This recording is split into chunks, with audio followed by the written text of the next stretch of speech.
to our second event of the semester, and thank you all for coming. Some familiar faces, some new faces, so that's always wonderful.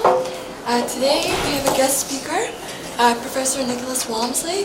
Perhaps some of you know him in his capacity as a FYS professor. SYS. And SYS, I beg your pardon. He's also the co-chair of General Education and the director of the undergraduate core curriculum and college writing. He received his PhD in Central Eurasian Studies from Indiana University and subsequently worked at Al-Quds in East Jerusalem before joining us here at AUCA. He's currently researching Naqshbandi Sufis in Herat and poetry in the Khanate of Kiva. But more relevantly to our discussion today, he's also working on a novella about a dancer written in the first person. And if I'm not mistaken, it is this work that he will be discussing and sharing with us this afternoon. So without any further ado, please join me in welcoming Professor Walmsley. Thank you very much. Thank you very much. And by the way, has everyone seen Erica's wonderful little piece in the Washington Post commenting upon the United States government's new ban on Kyrgyz applicants for immigration visas to the United States? If you haven't read it already, you should definitely check it out.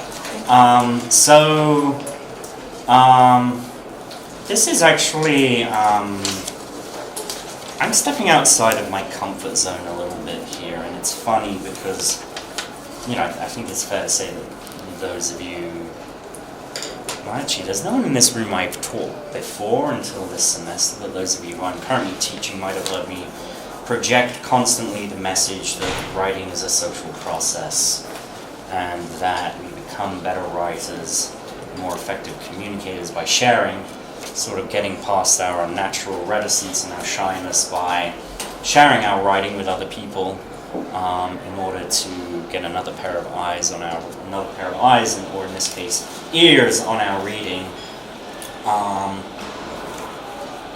All I will just say is while I was writing my doctoral dissertation, one of my committee members said, "Look, Nick, we know it's going to be bad. Just give it to us, okay? So that we can comment on it and make it better." So I realized I really would start practicing what I preach, but to be honest, I don't particularly feel like sharing with you my current academic research article on Naqshbandi Sufis of Herat, because it has lots of kind of very dense, thick footnotes and references to various manuscripts, and it's really kind of quite boring. But kind of inspired, but also, as those of you who study with me know, I incorporate a lot of, what we call low-stakes writing, informal writing into the classroom. I'm very fond of starting off with a few minutes of free writing, just writing whatever you want, however you want, which in many ways means that I and many of my students, even some of you here today, are actually being writers. Writing is something you do. Writing is, the defining act. Much more so than, whatever hip neighborhood you're living in New York, or whatever pair of shoes, or, whether your haircut is a little bit strange. It's the act of writing that defines us as writers and as thinkers. So as Erica said, and also the other thing about being a writer is I think sometimes you have to be confident enough to say you are a writer, or you are a poet, or you are a playwright, irrespective of whether or not you're published or you've got something under review or in submission. If you're, someone at Bard College said to me last summer when I was doing some summer workshops there with a bunch of colleagues, and Maria was one of them too, as he just said to us at the end of the workshop, "I just want you guys to remember that you are writers." I'm a writer. And there were some actual real published poets in that classroom and people, but all of us have been doing so much writing that actually, we are kind of writers.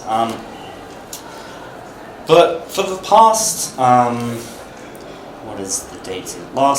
Actually almost exactly 18 months, I've been on and off writing a novella. Novella is just a fancy way of saying a short novel. I'm just trying to think of famous examples of novellas. Of Mice and Men. Of Mice and Men is a classic.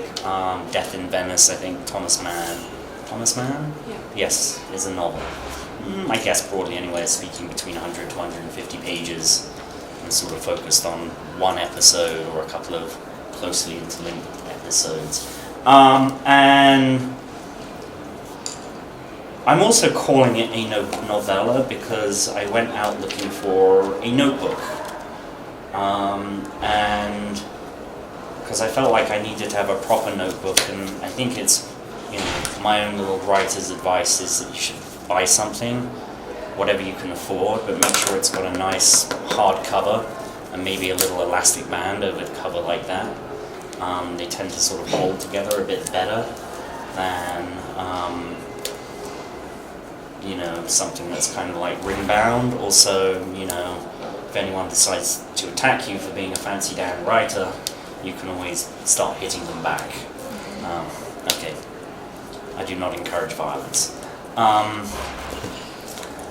And interestingly enough, actually funny enough, although I'm using this notebook this way, because obviously it's English and we write left to right, I actually bought this notebook in Tel Aviv, in Israel, and in fact, the notebook has actually been bound to be written in left to right, going that way. So actually it's kind of curiously awkward to work with, and it's the same principle as with Persian or Arabic or Hebrew. And so I'm just going to use the whiteboard a little bit. Sorry, I'll move the camera.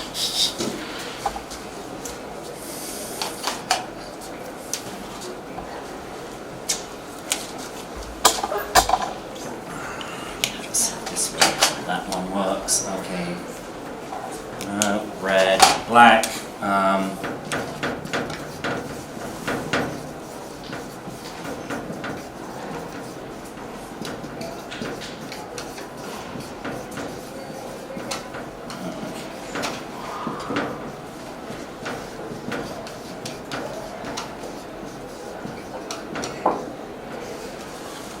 Probably can't see it very clearly, but there's a famous European writer of the 20th century called George Perec. And he was a very eccentric and creative writer, more particularly because he was part of a, okay, this pen isn't working very well, a French literary group called Oulipo, O-U-L-I-P-O. It's actually an acronym, and I forget for precisely what. But the point of this kind of group of writers who were working in France in the 50s and the 60s and the 70s is that they wanted to create literature under the influence of rules and constraints. Now, all writing is to an extent governed by rules. They're called grammar and so forth, right?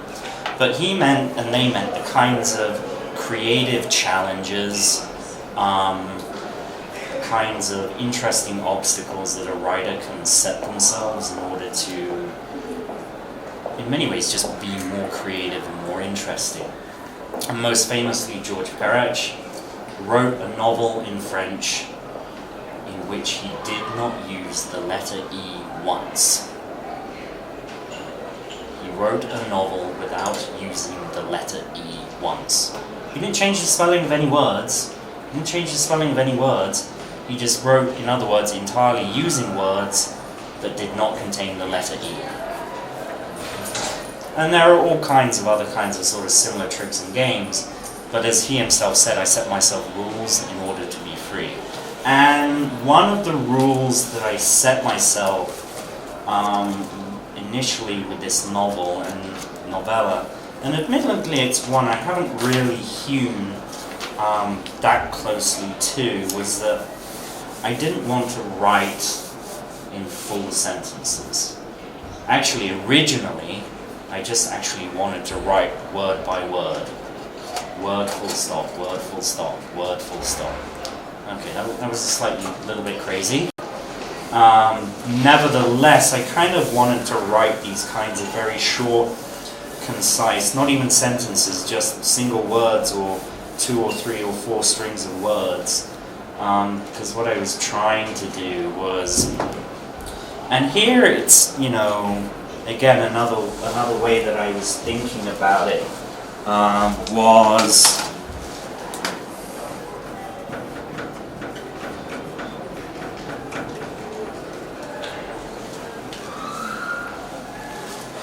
there was a school of French art. Again, these French always having these interesting ideas, kind of related, closely interlinked and related to the Impressionists, but they were called the Pointillists because they quite literally painted with the tip of the brush on the paper. So instead of painting in, you know, dabs and strokes, they literally just dip.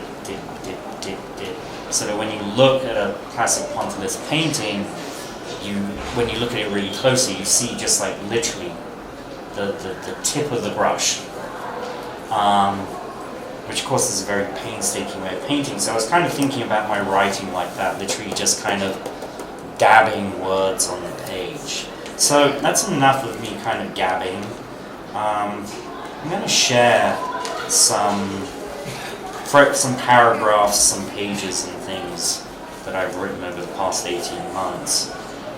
And if you have, while you're listening, as ever, while you're listening, make notes so that you can say things back to me or point things out, whether you like them or dislike them, or you kind of want me to explore further. So, as Erica said, I've adopted, or rather the narrative voice is the voice of a dancer, classically trained, a ballerina, but she also does modern art. And in case you don't know, the difference between classical ballet and modern dance is that classical ballet takes place in the air. It's about how the ballet dancer moves their body through the air. Whereas modern dance is actually about how the dancer interacts with the ground, which is why you see modern dancers sort of more closely connected to the ground, whereas the classical ballet dancers trying to get themselves up in the air. But she's trained in sort of both schools, and she's actually turning out to be quite an interesting character. Just to kind of start off, I start with a place called Covent Garden in the centre of London. Covent Garden is home of the Royal Opera House, and also there's a ballet company there too. Covent Garden, the opera, the ballet, was on the streets. The station manager... Okay. I've handwritten this, so I can't always read my own writing. Here we go. The station manager deserved as much as the front of house manager next door. Next door customers wore statement suits, statement shoes, statement gowns, statement frocks, and they sat down for 2 hours, 3 hours, 4 hours, weeks on end when the cycle was programmed. Meanwhile, out of one of the brown tile porticos, the riders flowed and ebbed, clack, clack, clack, through the turnstiles, superior to the younger, flimsier models in New York or Boston or Chicago. Broken, swallowing tights, what were these pieces of shit? Fix them, goddammit, fix them. The bug was chewed up by the faculty grind of a filthy turnstile on 42nd Street. Everything in it too. The pumps handmade, handcrafted, hand-stitched. Rumour has it that the cobbler slept with each and every pair of ballet pumps that he was working on, cocooning himself in leather and wood every night, because something about the memory of shoes. Shoes remembered their makers and their owners. You always got your pumps repaired by the person who made them, because they responded more keenly to their restorative powers. The fingertips did not tickle but caress. The palms did not crush but consoled. Pleasure the tongue, tongue the pleasure, please the tongue please. Alvin Eiley meets Marjorie Kemp. Every dance is a confession. Expose the bodily truth. But what is true about a dancer's body? Can a dishonest body tell an honest story? Or how can we tell the credible or instruct the credulous using the incredible? Always with the questions. I wouldn't ask so many questions if I didn't think you had the answers. Slap, slap, slap.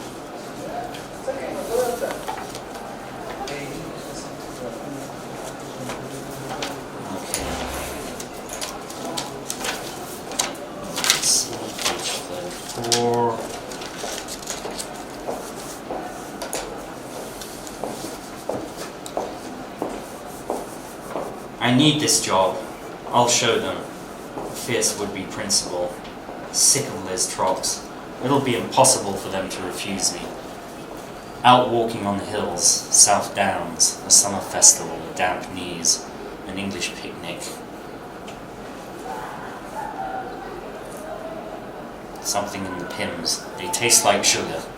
The hot conductor from the West Coast, originally Puerto Rican, revolutionary music, Shostakovich. It felt as cold as it must have seemed the first time it was performed at Leningrad. Ice in the Pims sinking. Nights on the Ice sinking. A performance of Alexander Nevsky at home. Sasha, the Teutonic Knights, war. The old man is back again. Cooking, bread and butter pudding, vanilla stalks and pods, plum jam. Stale brioche, goat milk, cinnamon, baked, gorgeous. I don't miss having to vomit afterwards. Pinch, taste, pinch, test, fail gloriously. Fall in bed, Netflix and chill. The clocks fell back, reunited with cat. Lived apart for 2 weeks. He there, no elsewhere, us nowhere, together. Nights drawing in like black ice without warning. Sudden loss of central of electricity in the night. Where's the light? Can't see moving forward. Unreliable, untrustworthy steps. Tender. At the new cafe, stout bottles, stout barkeep, tribal ring, tribe TBD, patchy Wi-Fi, flubble bubble, clitter clatter, bibble babble of languages, interloping and intertwining tongues. That couple talking with their eyes, now talking with their hips, and hips later, cold nights, warm lights, fire like the ash sparkling and snapping at the air, sparks biting the carpet. Gentle duvet fug atmosphere, embraced and embracing, bracing November air pinched by starlight. Dark blue envelopes the body in a coffin. The death of night. Dan, prayers, movement, reflection, genuflection, just like a prayer. The mad woman in the antique woman in the attic, desiccated woman in the antique store. Auntie's antiquated antics in the attic, trailing off.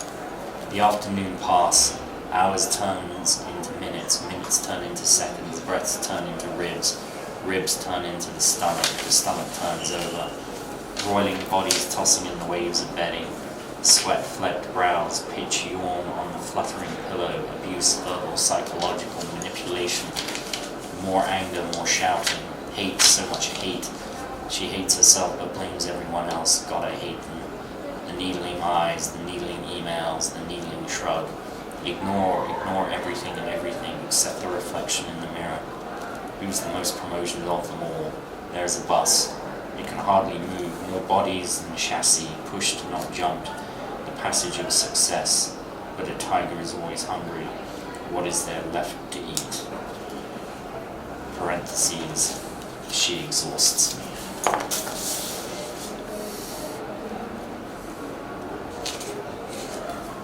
So I think you can sort of kind of hear, maybe you can sort of hear some of the kinds of word plays I'm kind of doing in my language there. Yep. Yeah, I've noticed that you have too many rhyming words that make your text more expressive. Okay. And even more, you use, as a part of your style of writing, you use, you repeat words sometimes, and it again makes your speech and your words more expressive. And you also mix long sentences with short ones, as I've noticed. This is also a very good tricky thing of style of writing. I like that moment when you play with the rhyming words. Yeah. So imagine a ballet dancer who's like rolling and doing these repetitive movements. Yeah. And this word's kind of, if you sit and imagine, it's kind of expressed in these words. Okay. If we're going back to this idea of pointillism, we should remember that it's also just like part of the Impressionist movement, and one of the main idea of Impressionists themselves, it was just like seize the moment, feel the moment, and it was just like what I really like in this writing, because I remember that once we conducted a session by Erica, the writer is an observer, and we also just like discussed listing objects, and I think this really helps to establish the atmosphere, and it's like the rules, and they're just like putting you in this small environment where you just like staying close to the moment, and you just like cannot get aside of this atmosphere, because you're actually just like, I felt like I'm inside of the mind of this woman who's just like, because it's something, it's really very realistic, because it's somehow like my mind works with repeating words, with constant thoughts just say flying around, and then you think that they go away and then they bump again, and you start thinking all around. And at some moments I really felt that it was something like a trance, it's a moment of achieving transcendency. Like in Ulysses, Yeah, you just like, at some moment you're just like sitting and you're like feeling that you're constantly connected with the mind of another person. I just like really like this atmosphere and environment. But I'm just like really very interested. I just like, I don't know, this question just bumped into my mind. Maybe, is it possible to read such book everywhere? Because, you know, I'm just like a person who reads almost everywhere, but when I just like started hearing this, I just like understood that when I'm reading such books, I need to sit quietly in some place, not listening to music. It should be really very quiet and just listening to the thoughts, reading thoughts of the person. Yeah. So what I noticed is that there are different themes in your writing. For instance, maybe there were there were about the prayer, death, and the other part was like about shouting and psychological manipulation. So like there were different words and different themes. So do you write these like in different times? Because for instance, when I was listening, I was observing the situation of the condition, how is it going. So is it like in different conditions that you wrote it, or maybe because they explain different themes? But do you explain like, do you write it in one condition when you're just sitting at once, or maybe sitting in like different times and then writing about different themes? Yeah, that's actually kind of, so I'll just come back to that, and I think, Denise, and then, thinking about Ulysses, obviously this is like one of the great breakthroughs of, early 20th century modernist literature was stream of consciousness, and what more recently the American critic James Wood calls the sort of kind of the emergence of free indirect style. So there's direct speech, Hi, Erica. Hello. I'm going to leave the classroom now. Alright. Okay. Direct speech, okay? Free or indirect speech is like, I just told Erica, or reported speeches, I just told Erica that I'm going to leave the classroom. Free indirect speech is what James Wood kind of refers to as kind of the interior monologue. It's not spoken aloud, but it's thought. And this is what, for me, makes Virginia Woolf probably my favorite writer. And I think she's absolutely a writer that you need to sit by yourself to read. Particularly Mrs. Dalloway or To the Lighthouse, because again, you sort of hear the thoughts. You feel like you're near or next to the characters because they're sort of expressing themselves in the kind of way that we feel like we express ourselves, not in set pieces, but just kind of like rambling a little bit. And also, I mean, now that I think about, take a novel like Mrs. Dalloway, which ostensibly takes place within the time, of one day or a few hours. In fact, its original working title was The Hours, because that's how long.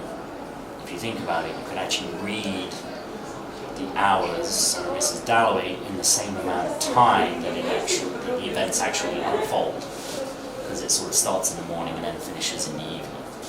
So you could sort of read it, as it were, in real time. But again, that's like, and because it's sort of set on more or less the streets of London, the characters are moving from place to place, which kind of brings me, to your point, Marcel. Yeah, absolutely. Because I can tell you, I started this on, I actually have the date here, Tuesday, 24th of June, 2018, Jerusalem, which is where I was living at the time. And there are, I've written it in different places at different times, and sometimes I will feel inspired to write, I'll write up one of my dreams into the novella, or I might, use it as my kind of little personal therapy session, but kind of using, expressing my own, whatever my own mental state, but projecting it through the mental state of the character. You can sort of also see that, some writers are very, talking about rules. Some people will only write in the same place, at the same time, in the same way. Like, this is my writing chair, this is my writing desk, this is my laptop, this is my cup of coffee, the way I like my cup of coffee. I'm going to write from 7 o'clock to 8 o'clock. Or some writers are just kind of, I'm going to write wherever I want. But this is, I've used different pens, I've written in different places. Sometimes I've written at home, sometimes I've written in bars and restaurants, sometimes I've written in, I think, airports.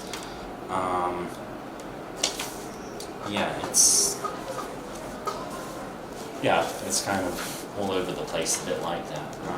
But I'll just kind of read a few more pages, I think. Let me see I also write on my hand. What pages did I choose? Did I read 34 to 37? Yeah, I did. 45 to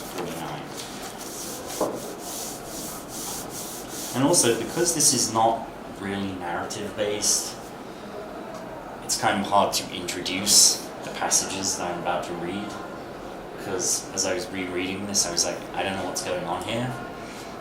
There's not really kind of like a single chronological narrative that's holding it all together, but of course, writing is rewriting, so if and when I do and my goal is to sort of get to the end of this notebook, and that will be it. I think I did some like fancy little calculations. I think that will give me 192 pages. So actually, 315 words per 2 pages, I think about 30,000 words. So here we are.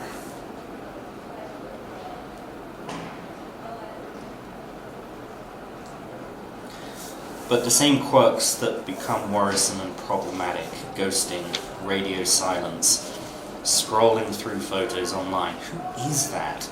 Turned away, mystery woman, a hotel, excuses, reasons, signs of someone else's life, clothes, poses, touching, intimacy, possessive proximity. I know her. Rather, I know everyone like her, like me, but not me. There's the rub, same-ish hair, same-ish Eastern European ethno-linguistic, post-psychological mishmash, taller, fuller, richer, elegantior, a mirror of the person I wish I was. Her family are from, she lives in. Just everything is more, so I am less her. She worries less. She walks confident as she drives further. Bag at their feet, boutique leather. Noisome Middle Eastern bazaar. Back alley, Tanner in Tangier. Laugh deep, secure. They look good together. They look right together. I don't even look right with my reflection in the mirror. Studio, new to me. Bar, barre, she's a barrister. Is that an English term for lawyer? She laughs. No. A lawyer. So called because they represent clients in court, at the bar, hence being called to the bar. Law is a performance. She dances. She danced more often. North London childhood. Golders Green, the tribe, she winks.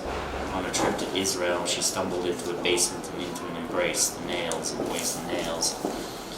It's all they can control in the army on national service. This one had teal nail polish, freckles on her forearms and across her nose and cheeks. She slept on a balcony during her weekend pass. North Tel Aviv. Did she fire a gun? No, I just fired memos. She likes bars, order, serve, receive, argue, counter-argue. Flint, sass, prove, disprove. Getting what you want in court is the same as anywhere else. Push, push, and push again. Back and forth. The barre. I needed an angel. I was always in the air, but I needed grounding. Get down closer, feel the floor. Sitting in the summer evening, low seats, metal, no cushions. Grills leave their imprint as we rise. Bar packed 3 deep, dirty books. When my bag snags on a chair back, overwhelmed waitstaff should be familiar faces, unfamiliar names. Hey, good to see you again. Is this? She's who? Wants to see you again. Loved her trip, how interesting. Okay, bye. Round the cars blockading the sidewalk, horns, angry spheres, irate bumps with fingertips, open palms, punched fingers, grab the air. Does it look like I give a shit?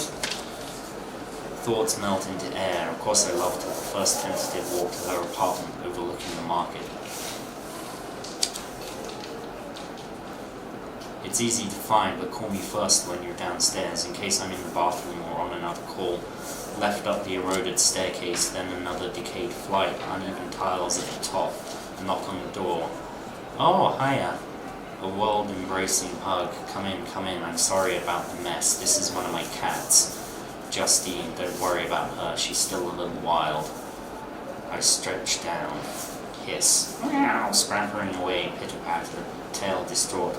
I don't know where the other one is, he's a little shy.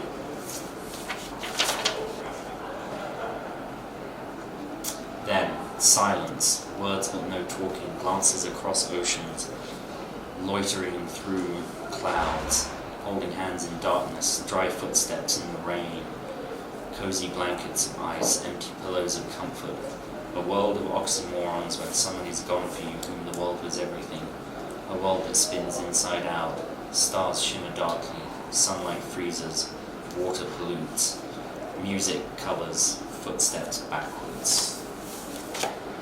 That's kind of where I am at the moment.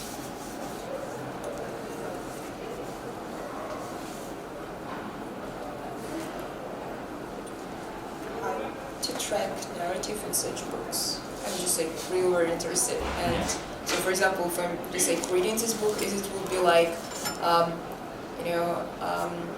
complex of short stories, or it would be like these internal monologues throughout from the beginning till the end. Because I'm just like really very interested how I will just like track the narrative, and do I really need a narrative? Because I just like really feel that it's kind of very postmodern, and it's really very hard to read postmodern literature. So that's kind of a really good and important question. I mean, as ever, I hope I will practice what I preach and say that writing is rewriting, and that once I've got to the final page and I think, okay, I actually still like this, and I haven't used it to light a fire with yet, and once I sort of decide, okay, I actually want to write this up, and then start typing it up, because you probably could tell I can't actually read my handwriting, but then in a kind of curious way, that's sort of another game you can play with your writing.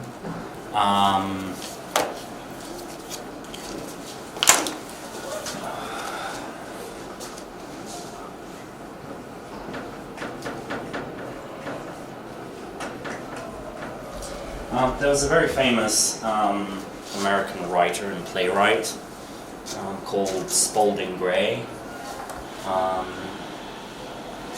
Sadly, he died a number of years ago. I think it was at the end of the 1990s. He took his own life, jumped off a bridge in New York.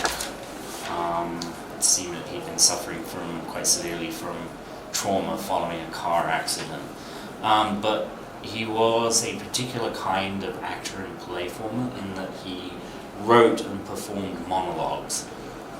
A monologue obviously being, just one actor reading out, a narrative. And he would write out his script, as it were, for the performance.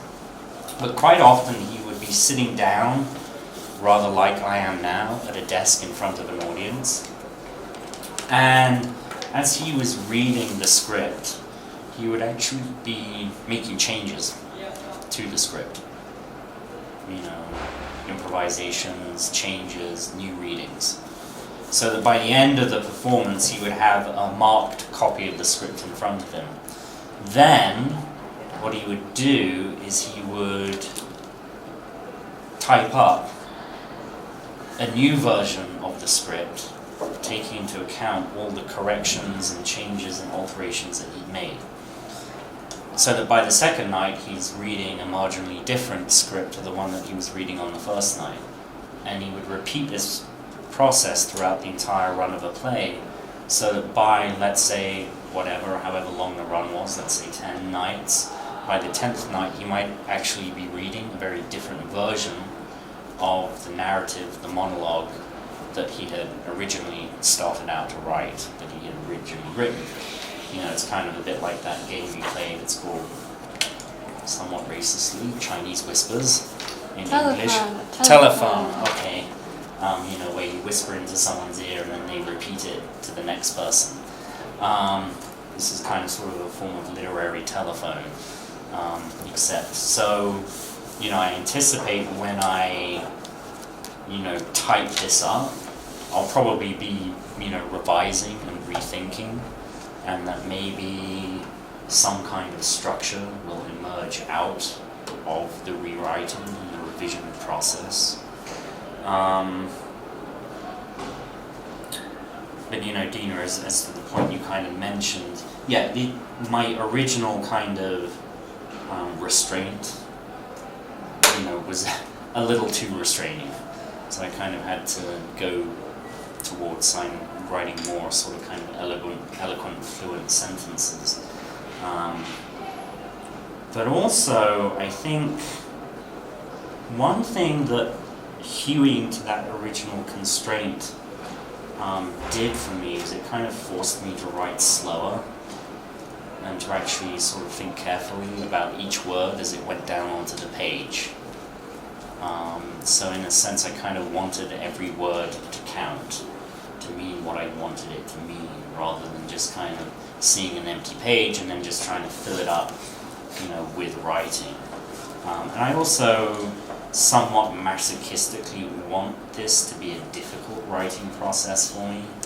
Like, I want it to be difficult, and I want it to be a little bit painful, which I suppose, I hope, means that it will be more worthwhile and more carefully thought out. But at the moment, I have absolutely no idea, because I've written this already over 18 months. I actually don't remember what I've written before. I couldn't actually tell you when I wrote this passage. And I have absolutely no idea when I wrote the passage before it. And I have absolutely no idea if they're connected to each other. But they're just kind of, going down onto the page. which may then prompt, you know, the $64,000 question. So it's just basically just writing a bunch of nonsense on a page, yeah? You know, what's the difference between something like this and, you know, someone at home, you know, filling out their journal? I suppose the big difference is that I'm sitting in front of you now and I'm willing to share, you know, this process. Whereas obviously, once upon a time, I was the kind of person who used to keep a kind of daily or weekly journal. You know, dear diary, I'm so sad. I'm going to listen to some Cure music now, and that will make things worse. You know, that kind of thing. Even though it's a very important literary form in its own right, but with this, and actually having now gone through this process, and people seem not to be laughing or throwing things at me, I'm sort of like, okay, I've shared my writing with someone, which is kind of sort of brings me back to where I was blathering on at the beginning about, you know, the importance of sharing writing. Ideally with, you know, it sounds like a sort of a supportive audience that you have here. Accepting that the writing can be better and will be better, but you won't know how it could be better unless you're willing to, you know, share it with someone. Are you going to publish it, or you are doing this for the sake of challenging yourself? Well, I think it started out, to be honest,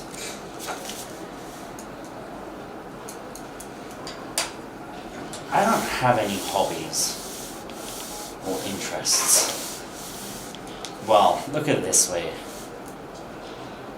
Outside of work, I just tend to do more work, and particularly some like the kinds of research projects that I like doing about Central Asian poetry and Sufism and things like that. But then still people have said to me, no, that's not really not work.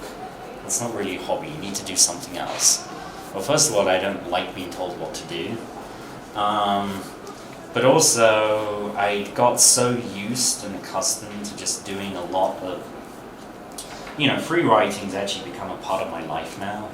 I start every class with it, and also, and I kind of thought about the sorts of things that I was, you know, writing about in my free writing, and I actually realized now, okay, thought to self, look back through all my class notebooks, you know, maybe like cut out in my free writes, maybe there's a novel or a novella or a short story in there somewhere, but I kind of realized, well, if I can spend 5 minutes at the beginning of every class doing some like you know, sort of work-orientated writing, then why can't I just carve out 5 or 10 minutes, 15 minutes, a few times a day, you know, when I'm off campus? And so, yeah, it sort of became a way to be like, okay, how could I be more of a writer? Okay, what kind of challenge can I set myself? And I think also I'm one of those people who's always liked the idea of being a writer more than actually being a writer. But as I was kind of working, you know, as I wrote paragraphs and sentences and paragraphs and pages, I kind of thought, you know, maybe I should just finish this, type it up, and then just send the manuscript to someone, you know, or ask a friend if they know an editor or an agent or something. Just be like, well, at least, you know, I'll give it a shot. And, you know, someone might throw it back at me and say this is crap, or I might never hear from them, but you know, if you don't try, you'll never know. I feel like that's a famous quotation from somewhere. And thinking about advice that a therapist had given me a few years ago, which I've tended to adapt. The original advice was like, you don't have to change, you just have to be open to the possibility of change. And I think with this, it's like, I'm not writing because I definitely want to be a published author, but I'm definitely open to the possibility of trying to get it published somewhere, even if it just means, sending it as an attachment on an email to someone who could maybe know someone, and even if at the end of the day it's like a no, I'd be like, okay, well, fair enough. Or they might be like, yeah, you've got some good writing here. I don't think this is the best way for you to showcase your writing. Maybe you want to try something else. So, when you consider publishing it, do you think, do you like the idea that people will read you? And do you think people will enjoy your reading? Or you want to publish it, I don't know, just... For yourself? Yes, maybe, Yeah. I don't know, to receive some feedback or like what is your, what moves you to publish, or you just why not? Just, as you said, like give it a shot Yeah. and to see what you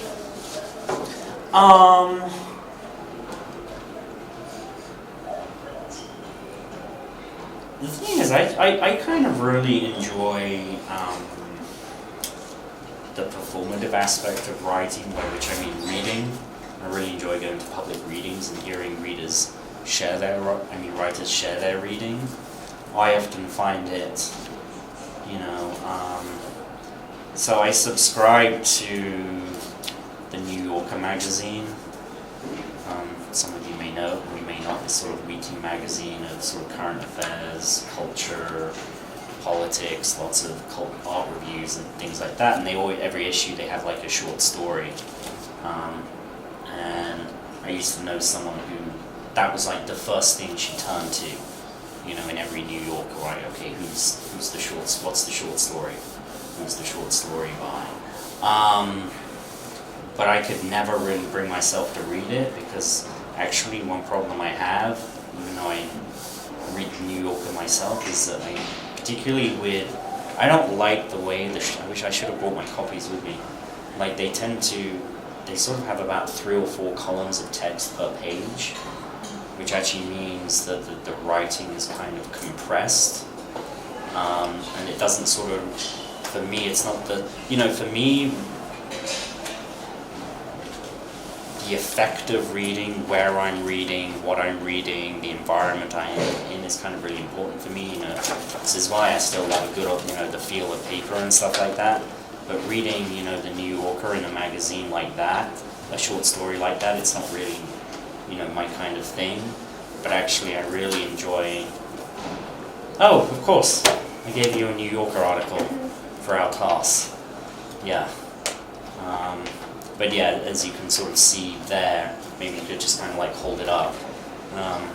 It's kind of 3 pretty thick columns.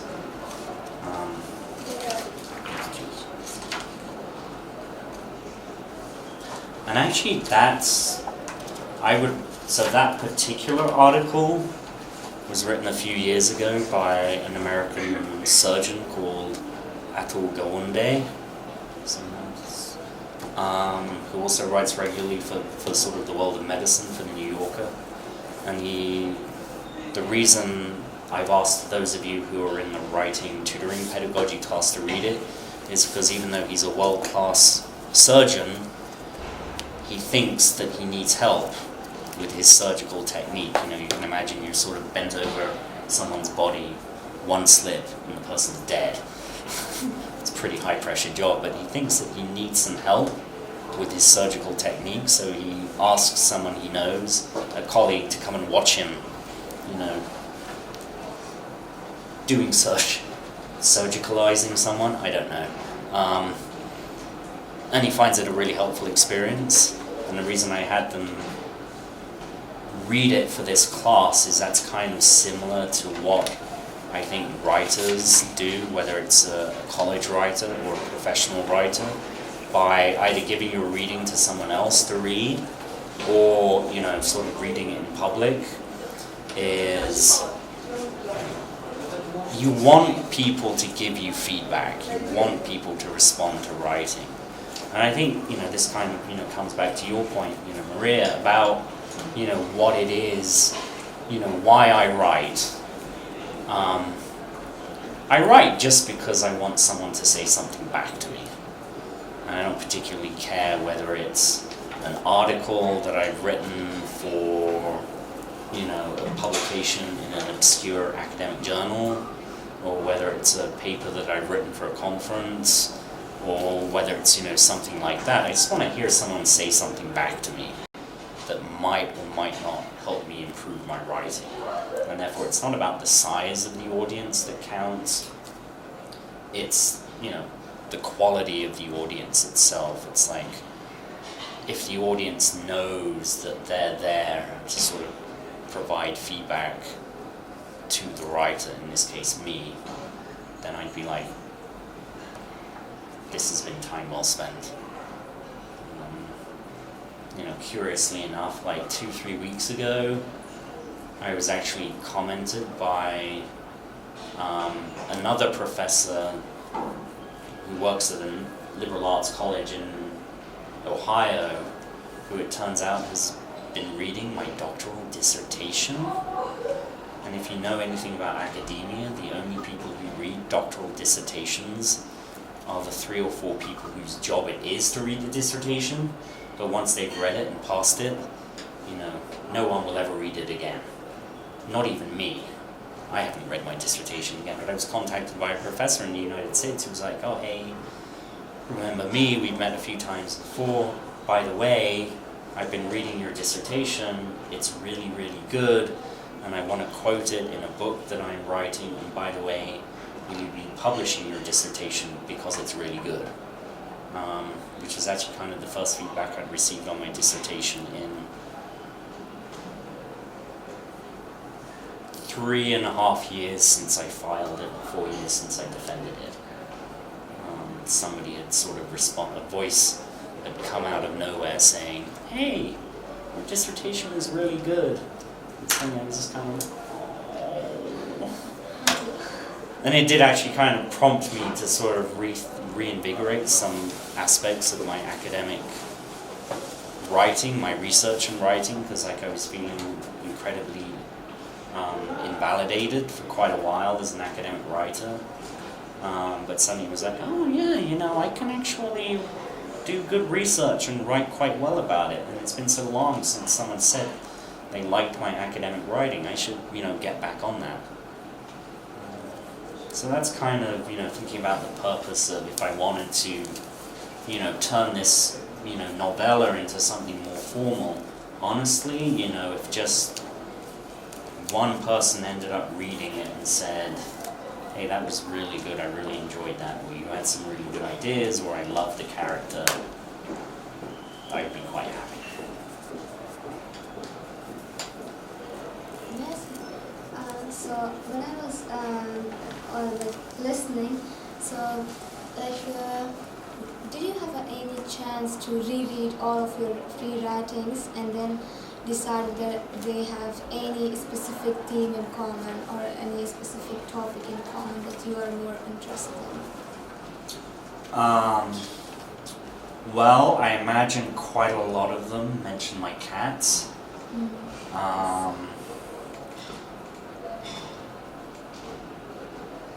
Well, look at it this way, because the free rights are, as I always say to students, is they're personal and private. There are definitely things in there that I wouldn't want anyone else to read. Sometimes I do use them to grind axes, as we say, if something's kind of really annoying me and bothering me. But I do find that my free writes tend to be quite emotion focused. My God, I'm feeling so angry today, or I'm really upset, or I'm really embarrassed, or I really hate. And I imagine that if that's me, truly emoting as a real person, then maybe I could borrow some of that language to actually kind of make this character, whom I have not even named yet. She has not named herself and nobody has named her, but it is definitely a she. you know, I could give her, you know, my feelings, you know, my emotions. And of course, nobody's really asked the question yet. Why have you chosen to write in the first person singular, adopting the character of a female dancer?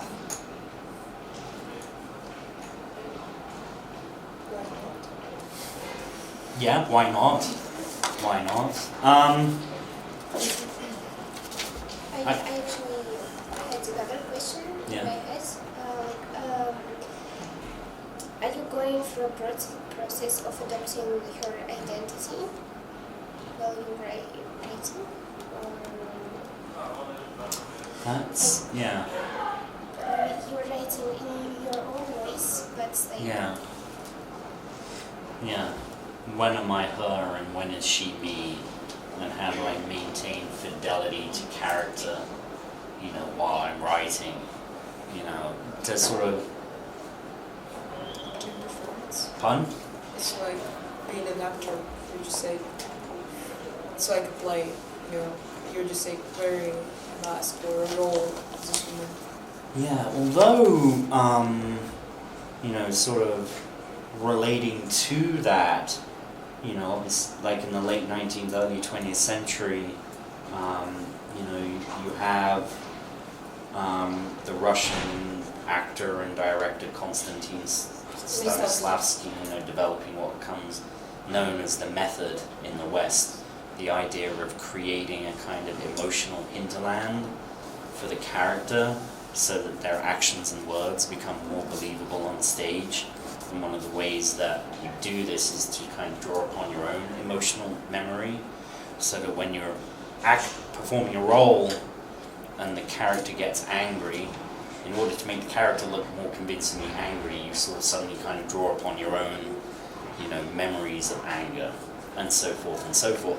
And of course, you know, we've seen, you know, some actors will sort of take this to extremes, like they will literally not just sort of draw upon their own emotional history, they will actually become the character as a living person. So, you know, famously, Daniel Day-Lewis, when he was training for, like, he became a boxer in order to play a boxer. Like, he didn't just kind of, you know, build up his muscles and things like that. He went in and had professional fights in order to properly create the role of a boxer. When he was playing the role of Bill the Butcher in Gangs of New York, he actually went through a proper kind of training course to become a butcher. You know, similarly, you know, someone like Robert De Niro in Raging Bull, and again, Daniel Day-Lewis, Robert De Niro, and others are also avatars of, you know, the method, because they, you know, trained with Stella Adler and Leo Strasberg in New York in the 1950s at the Actors Studio, which is sort of transitioning here. It's kind of like, well, how do I sort of maintain the character over time? Well, no, of course not. I'm not actually going to become her as a real person. But for now, I'm sort of kind of quite happy just to simply say, well, I'm just going to project my own sort of emotional life through her. And if I sort of write in a moment as close to when I'm sort of having these experiences or these encounters, then I hope somehow they are more convincing. Does that help?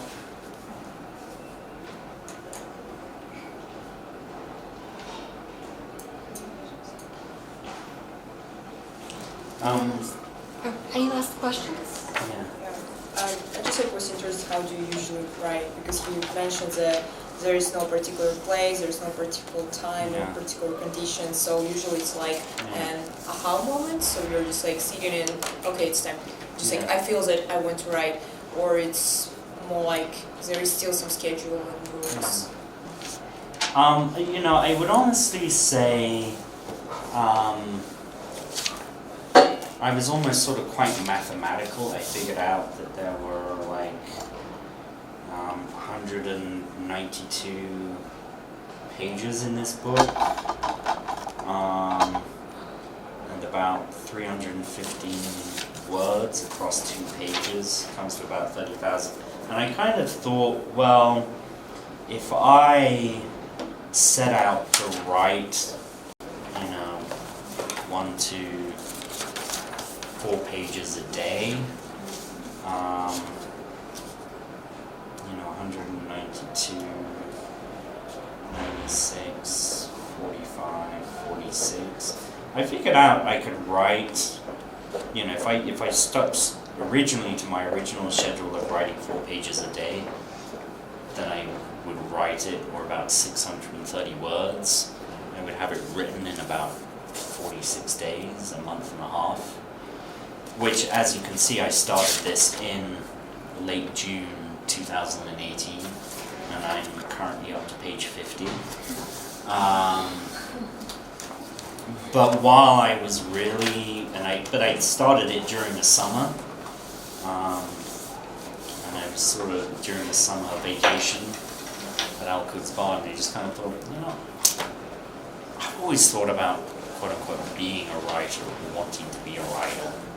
And in fact, so when was this? 24th of June 2018. Funny enough, this would have been about a week before I actually flew off to New York to go to Bard Annandale. And sort of one of the great things about, and actually Maria's here, so I can sort of kind of mention this. One of the things about Bard is that there are always lots of writers there, especially during the summer workshops and things like you can't walk 5 yards without tripping over a poet or a novelist or a filmmaker or an actor or a musician or somebody who contributes to the New Yorker magazine or the New York Review of Books. So on the one hand, it can be sort of quite an intimidating process, because you'll just be wondering, it's Daniel Mendelsohn, fanboy moment.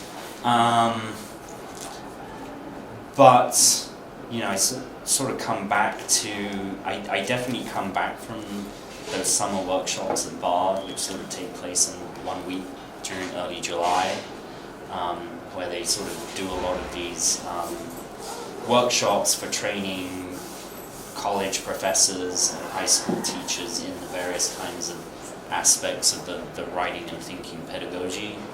So it can sort of be quite an inspiring environment to be in. In fact, they do have one of their workshops is, I think it's called it's actually for poets who are in practice teachers. You know, so the kinds of people who want to be poets but don't have enough time during the school year. But I just kind of come back to the thing, and now I remember his name, the workshop that Maria and I were in last summer with a wonderful pedagogue called Bill Webb. And his last words to us on the last day were like, don't forget, you are all writers too. So I just thought that we're trying to actually produce something like this novella. Since I already do a lot of writing in the classroom, I thought, well, why not write something for me? And who knows, it might be something that someone wants to read and offer feedback on. I also have my last comment to say is I also kind of have a kind of ancillary writing idea, in that I want to write detective fiction. Actually, you know, Maria and I were just kind of talking about this the other day. Ernst Fadorin. Yeah. What's the character called? What do you mean? character. Yes.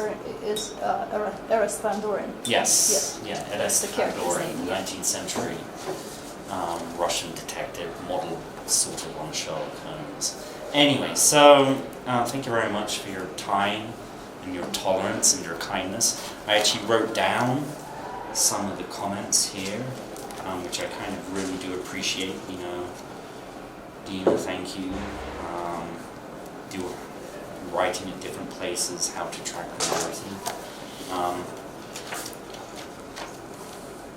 And then I have like a whole bunch of notes on the first page when I'm sort of looking for inspiration. I call them work points, key ideas, key concepts that I might want to return to throughout the novel. It can even be the titles of songs. Elton John, Tiny Dancer, was kind of the original inspiration. Ballerina, you ought to see her in the auditorium. Thank you very much.